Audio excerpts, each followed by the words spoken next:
स्वागत है कार्यक्रम में आपका एक बार फिर से। अब मेरा अगला स्टॉक, अच्छा मैं एक यहाँ पे गलती होगी शायद, ग्लेनमार्क फार्मा में मेरा जो था ना पहले स्टॉक, आखिरी स्टॉक था, वो रेड में प्लेस था, याद रखिएगा कल, क्योंकि 200 डेमा के नीचे क्लोज हुआ था। अब आते हैं HDFC बैंक पे। HDFC बैंक मैंने ग्रीन साइड पे लिया है यहाँ पर, और क्यों? देखिए हुआ कल इसमें शॉर्ट कवरिंग हुई। अब आपको दोनों तरफ के कैलकुलेटेड रिस्क लेने पड़ेंगे, और कल का लो था 200 डे, यानी हमें लॉजिक बढ़ाना है पुल बैक का फ्रॉम 1680 एंड 90 का जोन, और ऊपर की तरफ 1710, 1710, 1720, यहाँ पे 3 एवरेजेस अलाइंड है। अगर ये जोन बाइसेक्ट कर गया तो ये और स्ट्रॉन्ग मूव देगा।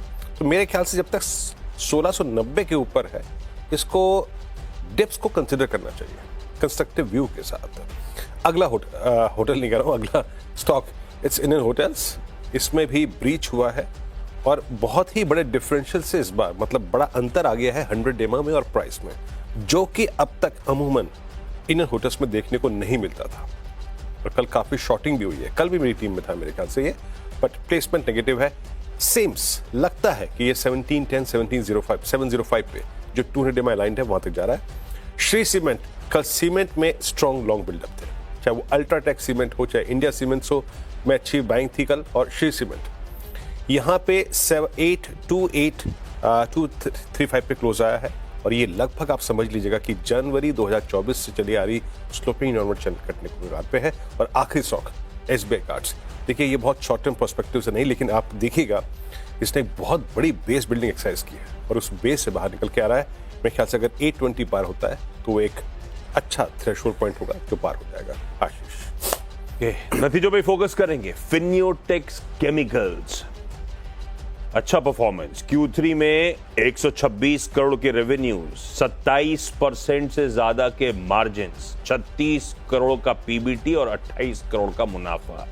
इवन 9 महीने के रेवेन्यूज फाइनेंशियल्स भी देख लिए मैंने, 25-26% के आसपास मार्जिन्स बैठ रहे हैं। इकरा ने साथ साथ अपग्रेड कर दिया है कंपनी की रेटिंग्स को A पॉजिटिव पर। और ये परफॉर्मेंस जब आ रहा है जब FMCG, क्योंकि स्पेशलिटी केमिकल सबसे ज्यादा तो FMCG को सप्लाई करती है, जिसके साथ दिक्कतें थी और जिसका आउटलुक अब सुधर गया है बजट के बाद। तो रेडा पे रखिए, ये साल के लोस पे खड़ा हुआ स्टॉक है जो कल टच किया है। और अब तो खैर US चाइना ट्रेड वॉर भी एस्केलेट हो रहा है, फिर स्वीट स्पॉट पे केमिकल्स आ रहे हैं। ग्रीन रखता हूं इन नंबर्स के बीच में, PN गार्डगिल को ग्रीन रख रहा हूं, और इसके कुछ पीयर्स में तो खासा पेन है। तो ऐसे में ये रडार पे वैसे भी कल लेकिन चला बहुत है, ध्यान रखिएगा। आय 23.5% का जंप, EBITDA 33.5% का जंप, मार्जिन इंप्रूव हुए, एक्सपैंड हुए, और मुनाफा 50% बढ़ा है। पर सिर्फ वॉच पे रखिए, क्योंकि कल की तेजी नंबर से पहले अच्छी खासी है। इंड्योरेंस टेक्नोलॉजीज, आय 11-12% बढ़ी तो EBITDA 27% बढ़ा, मार्जिन 100 बेसिस पॉइंट्स का एक्सपेंशन है। ऑटो एंसिलरी है, ऑटो स्पेस को कैटर करती है, जिसमें पेन था उसके बावजूद नंबर्स डिसेंट है, बढ़िया है।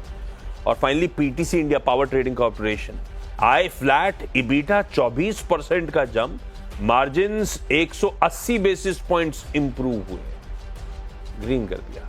10 स्टॉक्स पूरे क्विकली, छोटा सा नहीं, PTC इंडिया तक पहुंचे नहीं, आ गया। ब्रेक का समय, ब्रेक के उस पार टीम्स का एक क्विक रैप अप।